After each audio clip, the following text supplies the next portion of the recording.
this tape. There we go. So again, we're continuing on with step 4. We have completed column 1, column 2, and column 3. And now we are moving along to column 4.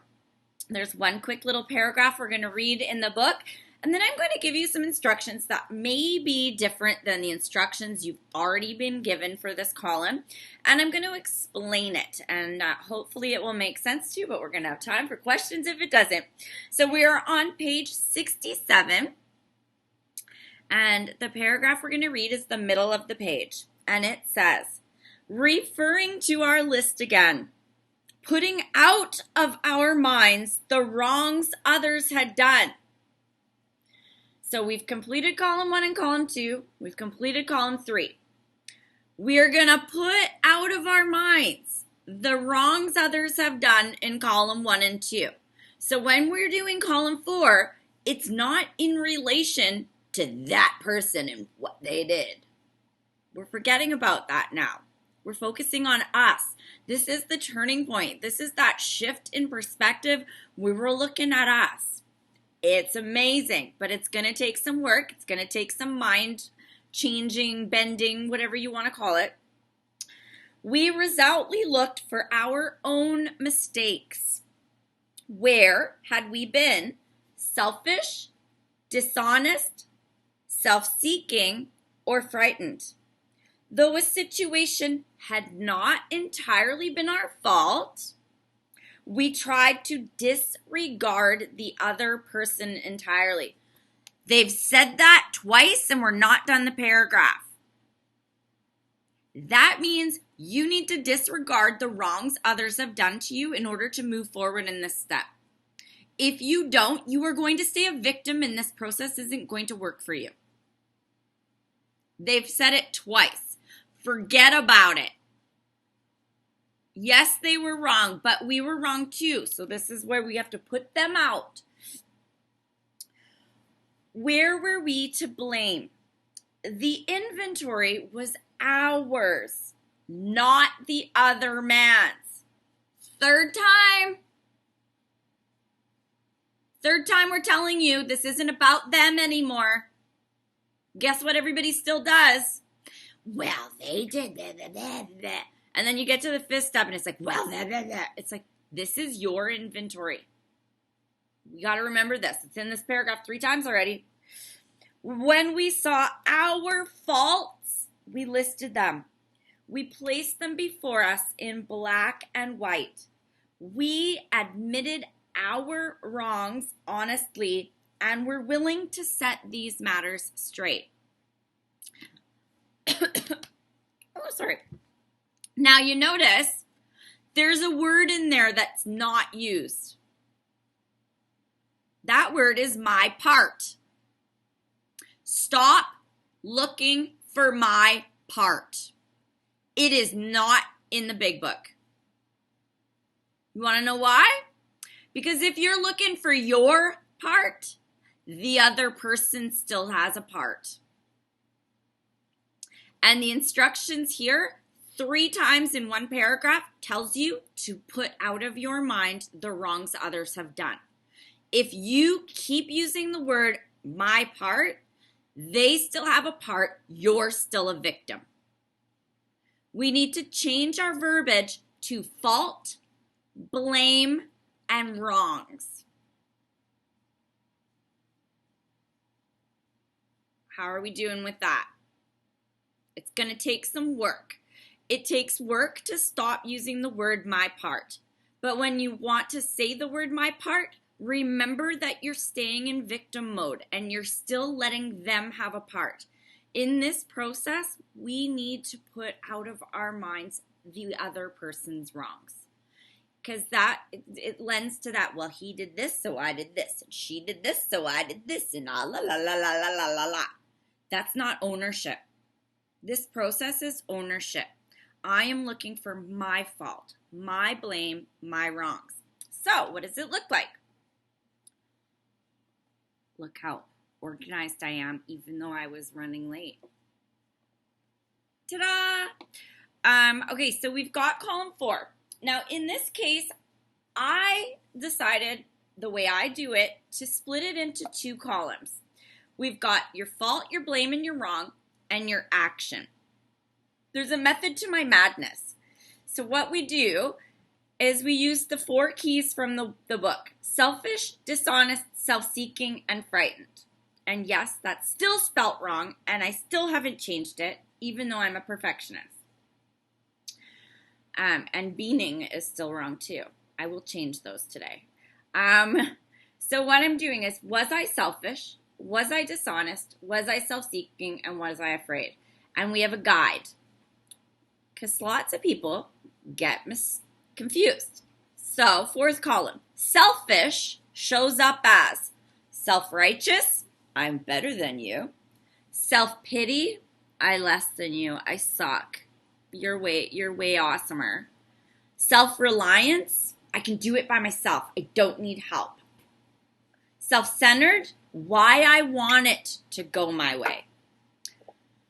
Self-seeking is how I make getting my way happen. Right? So self-centered would be, I really want a boyfriend. I don't want to be alone. I want a boyfriend to take me to dinner. Self-seeking is how I make it happen. I manipulate. I lie. I stay around bad dudes too long, right? So there's a difference between selfish and self-seeking. Self-seeking is how you make it happen. Selfish is why you need it for you. Dishonesty. We've got the good old flat out lying. Not telling the whole truth, so lying by omission. And my personal favorite, delusion. Making shit up. And then, of course, frightened is being afraid. And it can show up as being afraid of not getting what you want, or losing what you have, or also not being satisfied, right? So those are our breakdown of our things. Can we mute that, Irene or Della? I can't when I'm screen sharing. Thank you. All right. So how we write it down is you write down which it is. So with my ex-boyfriend, I was selfish. I wanted a boyfriend, right? I was dishonest. I lied to him about a whole bunch of stuff. I was self-seeking. I manipulated. And I was frightened, right? I was afraid of being alone. I was afraid of all sorts of things. I was afraid of getting beat up. I had fear. So we add the action in because we want to see how that shows up for us. What could I have done different, right? I could have not manipulated. I could have not ignored red flags. I could have not painted red flags green, right? What do I do when I am this way? So at McDonald's, self-seeking, frightened, and selfish are my fault, blame, and wrongs. My action is yell, complained, because I left the P out. Look at all my spelling mistakes, you guys. Rude. And the reason this is important is because when we read it backwards, it's going to make more sense. Because just putting your self-seeking, it doesn't tell you what you do when you're self-seeking. When you're selfish, what do you do when you're selfish? How does it show up? If you're stuck, a good question to ask is, what could I have done different? Right? Like, so it might be easy to say, well, I think I was dishonest. Okay, well, what could you have done different? I could have told the truth. Okay, so you lied. Self-seeking.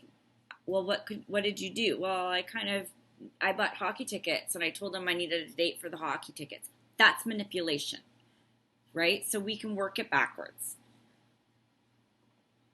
All right, now I know you're going to have a ton of questions. So questions. Marinate. This makes a big change for people who have been told to find my part. It takes a lot more thinking. It takes a lot more soul searching. It gets more layers of the onion off. First you ask, was I selfish? Was I self-seeking? Was I dishonest? Was I afraid? We write those in column 4. And then you say, okay, when I'm selfish, how does that show up? It could be self-pity. It could be depression. It could be isolating in your apartment by yourself, right? If you're in self-pity, how does that show up for you? What do you do? Do you withdraw from your friends? Do you stop calling your friends? We need to look at what you do when you do it. This is going to help you so much when you get to 6 and 7 to break this down like this. If you're just looking for your part, the other person still has a part, and then you're like, well, I shouldn't have been friends with that person for that long. We can break it down more than that. We can find more, and we can peel those layers back. The better you peel them back, the more growth you're going to have, right? How does these things show up for me? What do I do when I'm frightened? What do I do when I'm selfish? What do I do when I'm dishonest? How does that show up for me? Oh, it'll be amazing. Priv? Let me gather my thoughts here. Okay, so fault, blame, wrongs, we want to do first. Yes. Work backwards. And then follow up with action. Keep it brief. Yes. Probably going to run out of room. Even keeping it brief. See, with the problem with not keeping it brief in this part, you start to add the other person in. If you put more than a brief point form in that action, you start to add the other person as to why I did it. Trust me, it happens. Deanna's shaking her head, yes. Even with like one word though, because there's, you know, and with the why I was angry, they're bullet points. I'll figure it out. Yeah, and I mean, you can think of it. So like, look at my example. When I'm selfish, I want a date for Saturday night. So what did I do? I bought hockey tickets and I lied and said I have these hockey tickets from work. And so I'm lying and I'm manipulating. So I can break that situation into 2 words. Instead of writing out, I bought hockey tickets and I told them I had tickets, right? Like I could make it really long, but I can break it down to, okay, well, what did I do? I lied and I manipulated. And it was because I was selfish. And that's self-seeking. Yeah, there are no complete sentences on this here at all. I'm keeping it to, good. You know. But yeah. We'll give you 3 words if you can. They overlap too. So, okay, thank you. I think I'm good. Excellent. Marianne? So when I'm in fear with dealing with one of my resentments, it shows up as I go quiet and I don't answer. And I feel that I'm just keeping myself safe. It's real hard to find my wrong there, or my fault, or my blame. I know what it is. I know what the fear is. But because of that fear, I got to keep myself safe. Okay, but what's the selfish part then? Right? Because that's the fear part. The fear part is isolation, for lack of better words, and not interacting. But then you can add in, okay, what's the selfish? How am I selfish or self-seeking? How is that showing up? You're not setting boundaries. Okay. You're not using your voice. Yeah, well, that's true. Yeah. Yeah. See, because a lot of the times we don't do things to avoid conflict. And that's us not setting boundaries, which is an action in this column. Right? We don't get to let people walk all over us anymore. And a lot of the time it's fear of what they're going to do, fear of retaliation, fear of judgment.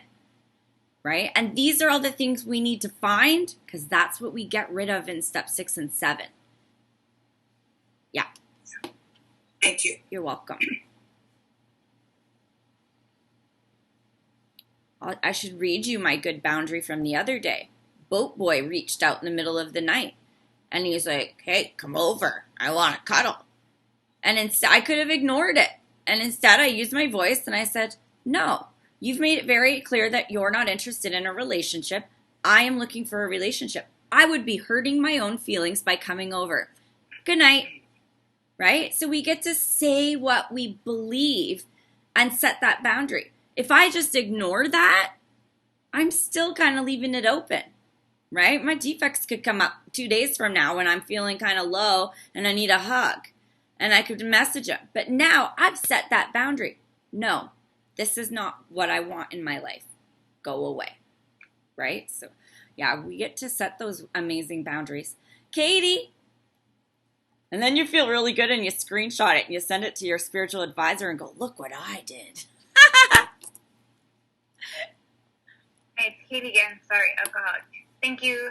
I just, I feel like I've been writing down a little bit more than I should, but, like, part of, like, the way that I process is through writing, so, like, I want to be able to, like, look back at all of this and know, like, if I just write down, like, I don't know, I'm trying to look back, oh, never mind, I can't look at any of your, like, what I did in that column, but, like, sometimes I'll have, like, a short word, like, lies, and then in parentheses, like, I'll put, like, what I lied about, just so, like, I don't forget along the lines, like, what I actually lied about, because I can trick myself about that stupid stuff.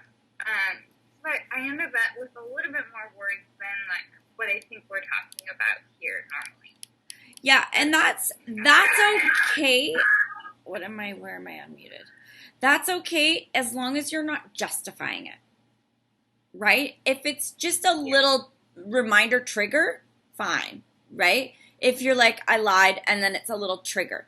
But if you're doing like a sentence and you're like tying it back or trying to justify it, because that's what we do, right? We try to justify it and we'll convince ourselves that it wasn't as bad as it was. And then we'll be like, oh, I can cross that off. It's fine. I was justified. Right? So the whole point. But if it's just a memory trigger, it's okay. And just think of the peeling of the onion, right? When we're peeling the onion, we're taking those layers off. We're not trying to keep the layers close by. Right? Okay. We're not referencing back to the layers later. We're not drying out the onion skin and going, well, look, see, I have this onion skin I peeled off. What do we do when we peel off your onion skin? You get rid of it. You discard it. And if you need a mental picture putting it in the compost. And now we're making something new we're going to grow something out of. Right? So we don't need to keep it handy, but if it's just a little reminder, it's okay. Just really be careful on the delusion and the self-justification. Brooke? Hello? Hi. I'm not sure if I can get my thoughts out to make sense, but I'll try. Okay, so for like this self-centered, why I want things to go my way, I can't figure out the actions behind it. It's more like thoughts of why I want things to go my way, but I'm not sure that I have been able to I don't know that I actually did anything to follow through with that. You know what I mean? The action, if on the thought, would be the self-seeking. Right? So if it's self-centered, I want it to go my way, that's the fault. That's the selfish. Right? So you could put in the fault, blames, and wrongs, selfish, and then in the action, self-centered thoughts. Okay. Yeah, because the action comes in the self-seeking, how I make getting my way happen. Okay. And that's where we get into lying, manipulating, coercing, those fun things. That's more in there. Yeah. Okay, thanks. You're welcome. Brenda, you look so summery and airy. Oh, woe is me, right? The old woe is me. I played that really well back in the day, and I could probably get there too, but that's that victim thing in me, right? And the self-seeking, and that's where, I'm just seeing it. What you're saying is I'm really noticing where I was able to even control and manipulate people. Like I'm in a bad space, and gossip goes back to gossiping, right? Like, oh, this is what he did to me, and oh, you're okay. People telling me that I'm okay, and keeping me in the unhealthy track, right? And I have another one where I don't admit it very much, but it's like, oh, daddy, I'm in trouble, bail me out. And it's like, oh my God, how many times I did that, it's like, oh boy. And I was able to forgive him and all that. He's passed, but we had those forgiveness, and I'm grateful for that. But it just goes down the line, doesn't it? Oh, so much. The daddy bailed me out. Like, oh yeah, that was me. Whoops. Marianne. So you're saying even my thoughts, even when I've done this in the past, this is a reoccurring resentment, right? Even when I've done this in the past and I can see my self-seeking or my controlling issues and that, and I'll pick it up and I won't act on it. You're saying that I got to write that down, just that thought? Did you pray it away? Yeah, and what? I'm still stuck. Because that's it. When it pops up, that's your old thinking, right? Yeah. If I'm in myself, I want things certain ways. That's self-centered thoughts. And I'm like, God, please remove these self-centered thoughts. Yeah, because they just come up. Yeah. Right? But it's the difference between acting and not.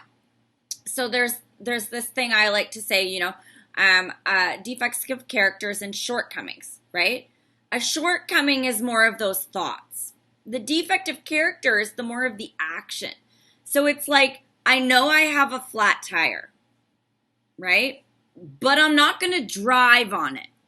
The defect of character is going driving on it. Where I'm like, yeah, I know I got a flat tire, but I better wait until it gets fixed, not do anything. Or I know I got a flat tire, but I think I can still get down the highway. I'll be okay.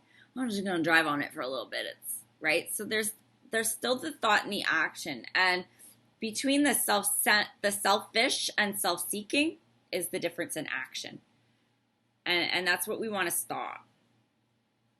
Right? I get stuff all the time.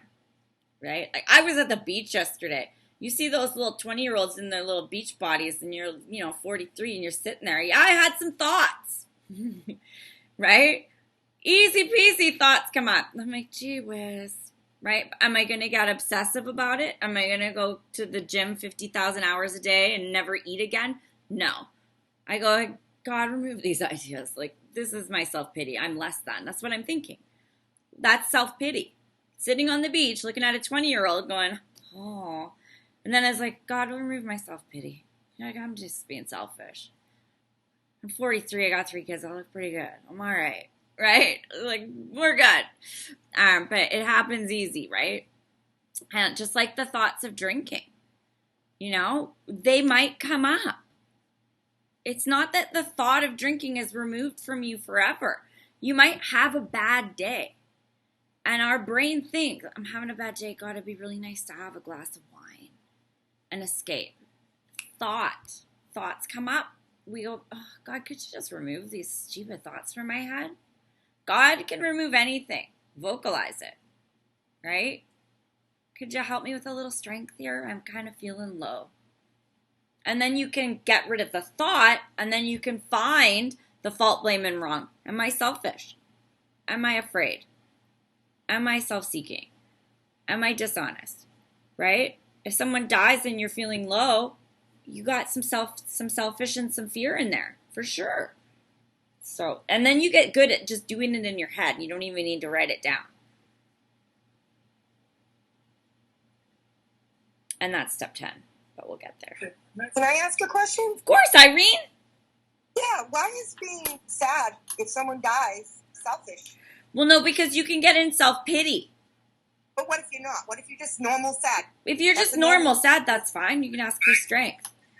But if you're in this self-pity and you're giving yourself guilt, or you're giving yourself, should I did this better? What if I had done that? Or, oh, I really wish I would have called them that time. I said I was going to call them. Okay, so you're going to be able to be on the fact you're sad. It's not just, somebody died and I'm feeling low. We take it to a different level. We make it about us. Okay. You ever see someone post on Facebook when someone dies? They make it all about them. Mm-hmm. That's what I'm talking about, right? Okay, just clarifying. Yeah. Wait a minute. Yeah. All right, thanks. definitely that conversation we have with ourselves, right? Lisa. Hello? Hello. Can you guys hear me? Hi, girls. Thanks for the meeting, Kim. My name's Lisa. I'm an alcoholic. I might be a little ahead of the game here, but when I did my fourth step the first time, what was happening for me was everything was coming back to fear. Is that what everybody experiences? Is it unique for each individual? I just wanted a little insight on that. Sorry, can you repeat the question? The fear? Yeah. So when I first did my fourth step, all my character defects led back to fear. Yeah. Regardless of the character defect. Yep, we're going to get to that. That's the next column. Yeah. Okay, so I'm a little ahead of it. Yeah. So I'm just wondering, is it unique for the individual, or is that kind of the theme across the board? Fear sets the ball rolling. Fear sets the ball rolling in every circumstance, and we're going to get to that. That's next. Okay. That's next lesson. Next time. Okay. Yeah. Sorry, I'm a little ahead. That's of it. okay. Yeah. Thanks for your help. Yeah. And that's why we do a fifth column, because that fear, you're going to see how that fear just kills you. We're going to go back to the chat. There's a really wicked question about putting down a grown man who molested somebody at 9. Again, we're getting away from saying what's the part. We don't use that word. Fault, blame, and wrong is the word we use. So there we have an example before 18 and after 18. Before 18, if you are molested, you have no fault, blame, or wrong. That is an adult taking advantage of a child. You have no fault, blame, or wrong. You may have what could I have done differently, and that could be tell an adult sooner, seek the authorities, whatever. It's different when you're a kid because there's fear and adults abusing authority. But after 18, you do have fault, blame, and wrong. And that can be fear, it can be dishonesty, and it can be selfishness. How? Why? Because you might not tell anybody what happened to you as a child out of fear of judgment. If someone knew I was abused, they're going to think I'm less of me. They're going to think I'm damaged goods. That's fear. It can have dishonesty where you lie to people about your childhood. You hide things about your childhood as a result of shame from things that happened to you. And then we can have the self-seeking and the selfish, where you don't seek help. You have ownership in healing. If as an adult you don't seek help and you stay a victim, that's your fault. That's your blame. But as a child, you have no fault, blame, or wrong. Make that very clear. And the number one thing we have to remember in all of this is the top of page 67. These are sick people. It does not give them a free pass. It does not make what they did right or any less wrong, but it helps us understand. These people are sick. Sick people hurt others. Hurt people hurt others. This is why as adults, we heal. This is why as adults, we help others heal. This is why we're honest about our journey so other people don't live in shame. This happened to me. That voice talking about things that people don't talk about takes away the power of those things. The best thing you can do is share your story. Talk about the things that other people don't talk about. That's courage. That's the only reason people think I'm inspiring. It's because I talk about things other people won't talk about. Why? Because it sucked to go through it alone. So I don't want other people to go through it alone either. The more we talk about dark things, the more light gets on them. Right? That's how we heal. Brooke. So these topics that we're talking about right now can be such shame-based topics anyway. And when we're using words like fault, blame, and wrong, how do you work with someone I guess I'm thinking ahead, like when you're working with a sponsee, or like how do you help them process through that and not feel like you're shaming them? Or... Well, that's the harshness of the word my part. When you ask someone who's a victim of child abuse or child molestation to find their part, that can be very hard to hear. But if you're saying something softer, like, what could you have done differently? That's finding your fault, blame, and wrong, right? What could you have done differently? I could have told someone sooner. I could have gone to therapy. I could have gone to a support group. These are things we could have done differently. So that's a good question to use in this column.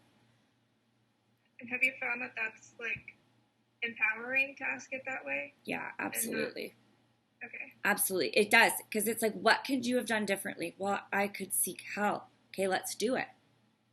That's something we can do now. Right? What could you have done differently? I should have reported it to the police. Let's go to the police department, make a police report. Woulda, coulda, shouldas are going to kill you. Even if you go to the police department and they say, you're 2 years too late, say, can I just fill out the form? And they'll say, sure, but nothing's going to happen. That's okay. I just want to fill out the form. That in itself can be healing, right? You can't go back 2 years, right? If the statute of limitations is up, there's nothing you can do. But you can go through the motions and heal. And they're very sympathetic to that, right? Very sympathetic. And even if, here's the kicker, in some jurisdictions, even if they can't press charges, it stays on file.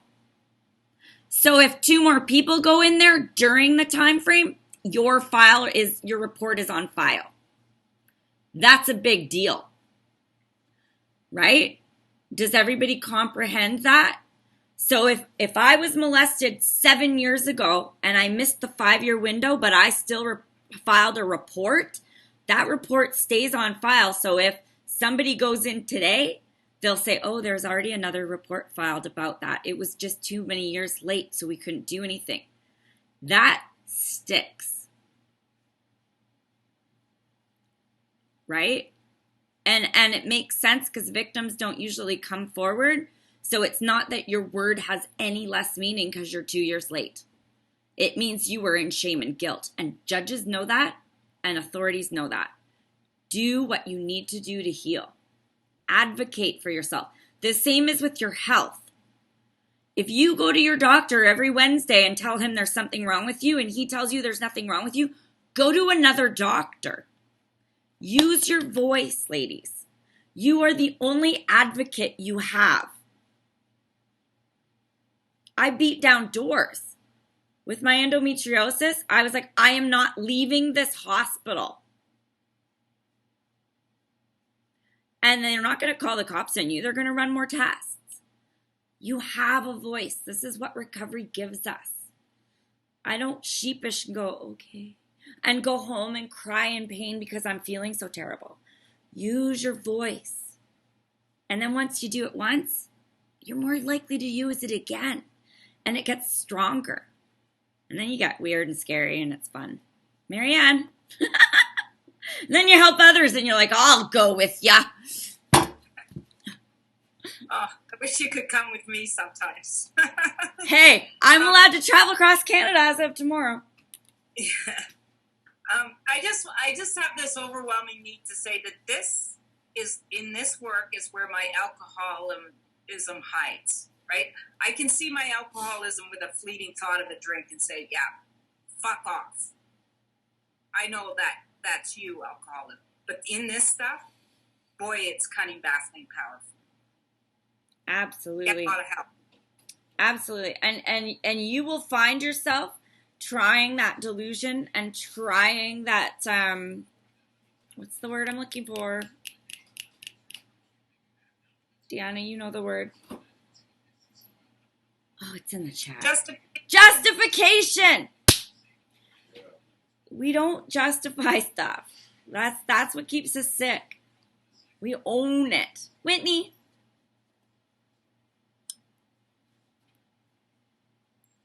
Hi, my name's Whitney. I'm an alcoholic. Thank you so much. I just thought it is worth saying. I was taught that this fourth column is not about looking at things that we did that are good or bad, things that we did that are right or wrong. It's more so about looking at, is this serving me today? So, someone brought up grief, and how is that selfish? Anytime I want something to go the way Whitney wants it to go, that's selfish. I wanted my mom to live. And is it wrong for me to be sad that she didn't? No, absolutely not. Is it selfish? Yeah, because I wanted her to live until I was okay with her not living.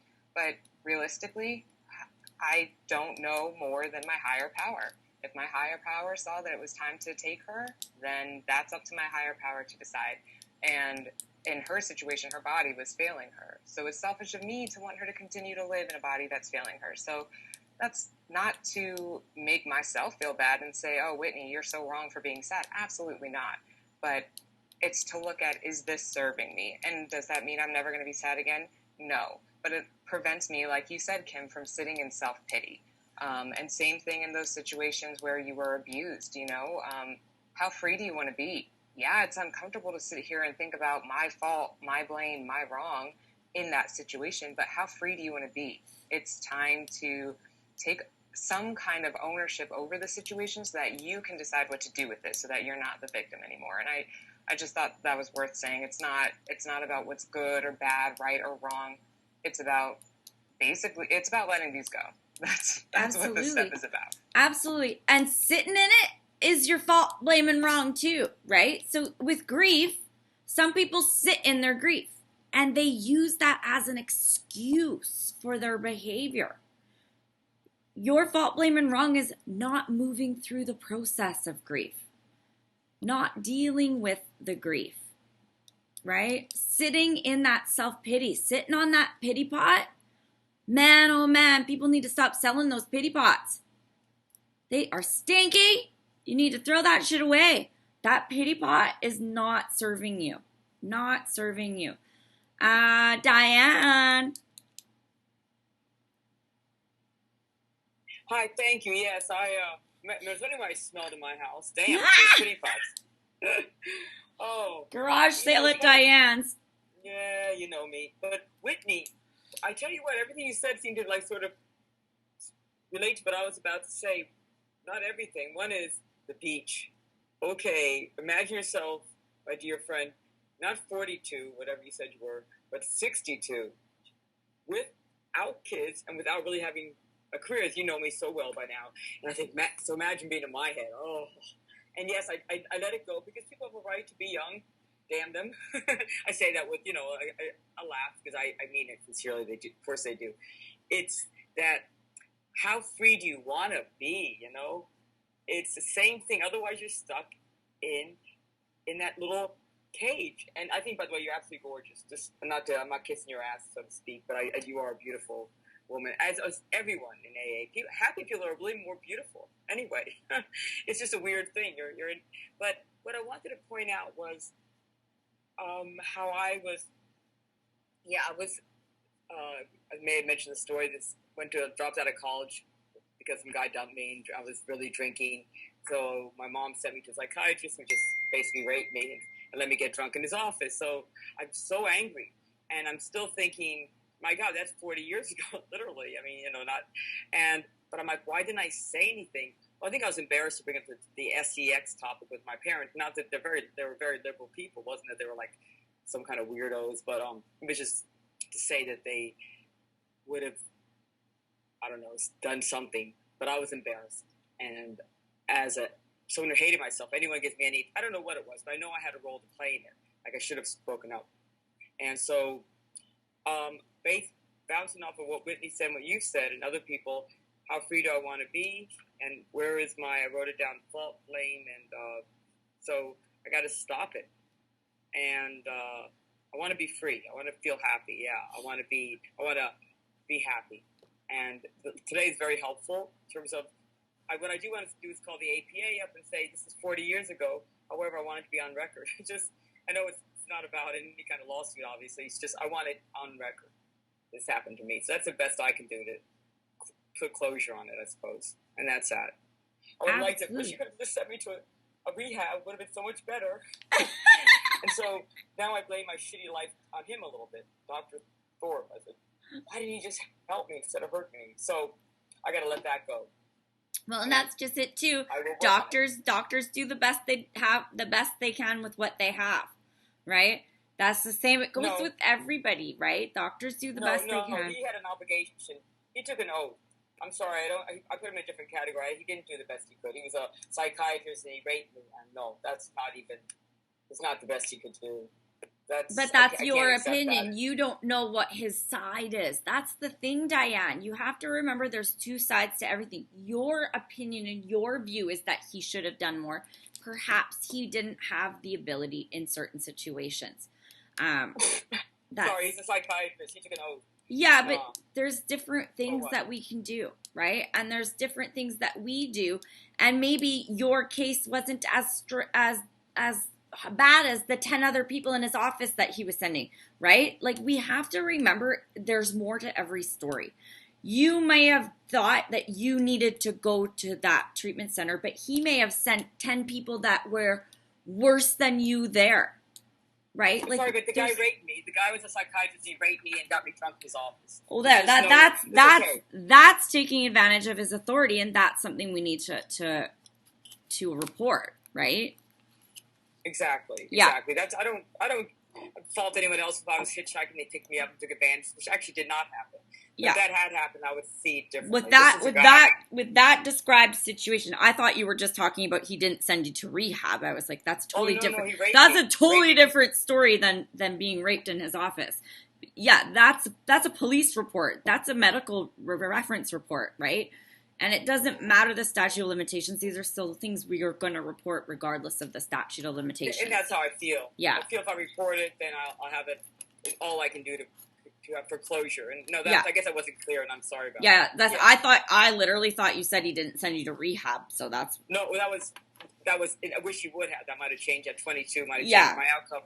No, he got me drunk in his office and raped me by my parents. So that's one of those things where we can go through the motions and report it. Yeah, thank you. That's what I was thinking. So absolutely. Thank you very much. Yeah, of course. Absolutely. That's an abuse of authority. Those crimes, abuse of authority, are the ones that I hate the most. Abuse of authority is the worst despicable type of sick person, in my opinion. Ruth? Yeah, and on that note, I'm gonna start with abuse of authority. In the 4 months that I've been in this arena with all of you, I have heard so many that just didn't have, and I say this, didn't have the parents that I had.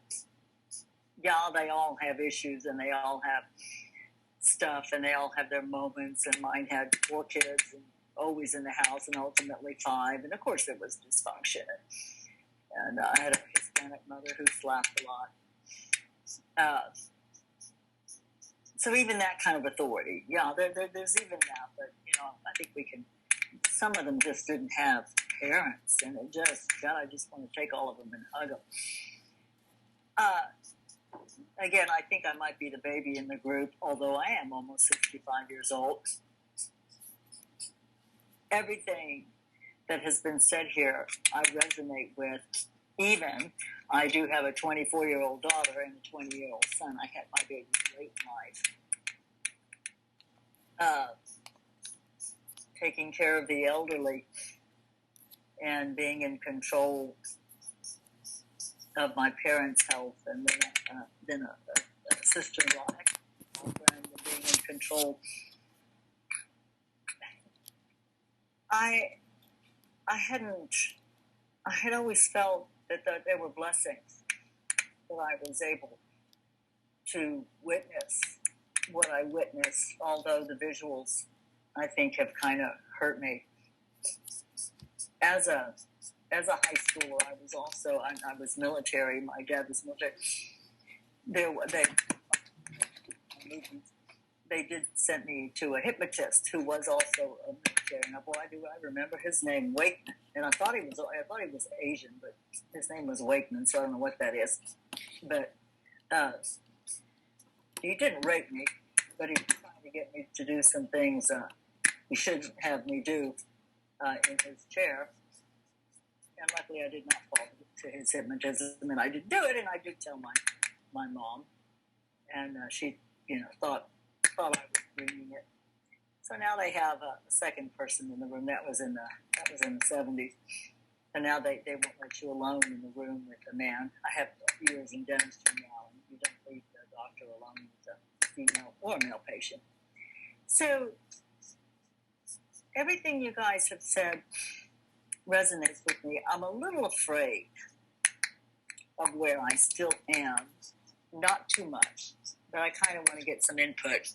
A long time ago, I saw the movie, The Hunt for Red October. And, of course, that's when I fell in love with Sam Neill. But he said something, and he goes, oops, I should like to live in Montana. And that stuck with me. He never made it that goal. But my exact thought in that time, in my conversation with my husband of several decades, who is not my husband anymore, was, we're going to be retiring when we're about 65, and I want to leave Texas. My mother will be passed. I'm sure our parents are gone. And I want to go live where it's cooler, Montana or something. Although I think it's cooler in Texas right now. And so that's, now that he's not in my life, it's kind of my plan. I'm really looking forward to packing up my dog. I've been alone. I love to be alone since COVID. I didn't drink I didn't drink a lot alone in COVID. I did a couple of times, and when I did, it was like, wow, I'm going to celebrate that I'm okay alone. And with me, it's just red wine. And if I drink a half a bottle, it's too much. And if I finish the bottle, I'll pay for a couple of days. And that happened a handful of times, or not even a handful of times, a couple of times. Hey, Ruth, darling, I gotta interrupt you just for a sec because you got way off topic, and we just gotta wrap up today's study. I'll get to your question in the parking lot, when we're not talking step 4. Nancy, on column 4, please. And if not, we'll just go back to after the meeting. Sorry. Are you there? Okay. I had a general question about resentments, but that's okay. Okay, yeah, we'll wrap up this and then we'll do that after, just so that we can have this wrapped up. So we're going to close up with the Serenity Prayer. Homework for next time is to complete column 4, fault, blame, and wrong, selfish, dishonest, self-seeking, or afraid, and action, how that shows up when we do it. And then we're gonna have a conversation before we go on to column 5, just to make sure we answer any questions on column 4. That's your homework. We will close with the Serenity Prayer, and then we can get back to answering those 2 questions. And Serenity Prayer. Who keeps us sober today, ladies? God, grant me the serenity to accept the things I cannot change, courage to change the things I can, and wisdom to know the difference. Take care of yourself.